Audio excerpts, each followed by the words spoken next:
at those big, beautiful rainbows. That's what trolling flies can do. You think trolling flies don't work? Well, think again. You need to grab a set of my trolling flies, get out on the water, and get ready to go big. Yes. Oh, fish on, baby. Here we go. Fish on. Oh, yeah. Oh, baby. Fish is still 100 and some feet behind the boat.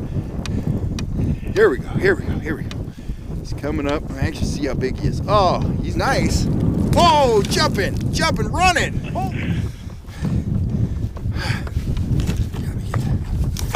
Oh, yeah, come on now. It's under the kayak. Here we go, here we go, here we go. Come here, you. There, got him. Woo! Ha ha! Another fish. Nice. Another dandy rainbow on the trolling fly.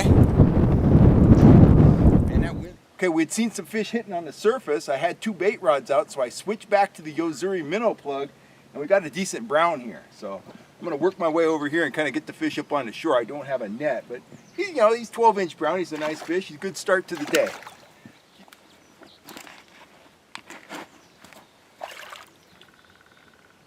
Oh, that's gonna be dinner.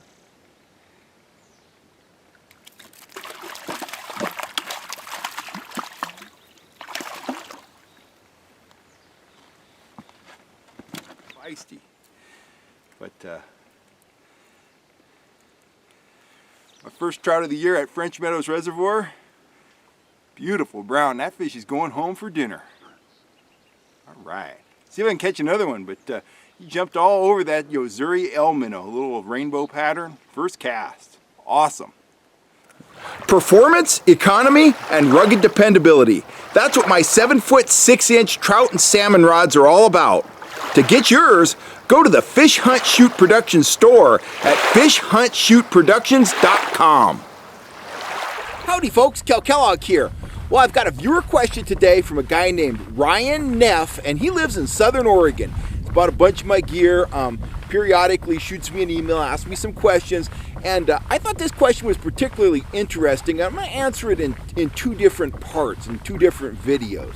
So he asked me, what is the difference between browns and rainbows? And followed up on that with, why do rainbows and browns get really big in some lakes and they don't get so big in other lakes? And let's start off with the differences. Let's compare and contrast rainbows and browns. First, browns have a reputation of being much more difficult to catch than rainbows, okay? And it's true. Netting experiments back in the 60s at Lake Tahoe, and I'm kind of ad-libbing these numbers, but the concept is correct. Browns in the lake outnumbered rainbows by something like 6 to 1. But in terms of angler surveys, in other words, what had anglers been catching, rainbows outpaced the browns in the catches by something like 10 to 1. So that indicates rainbows are a whole lot easier to catch than brown trout. There's a couple of reasons for that, or at least this is my theory on why that's true. I don't know that browns are any, inherently more intelligent than rainbows.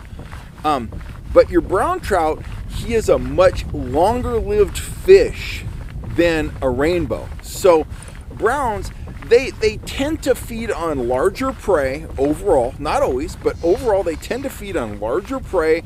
I think they feed less frequently, and because their lifespan is longer, they don't feel as compelled to eat as often and eat as heavily as rainbows do. Now contrast that with a rainbow that might have a lifespan of 4 years, 5 years probably max.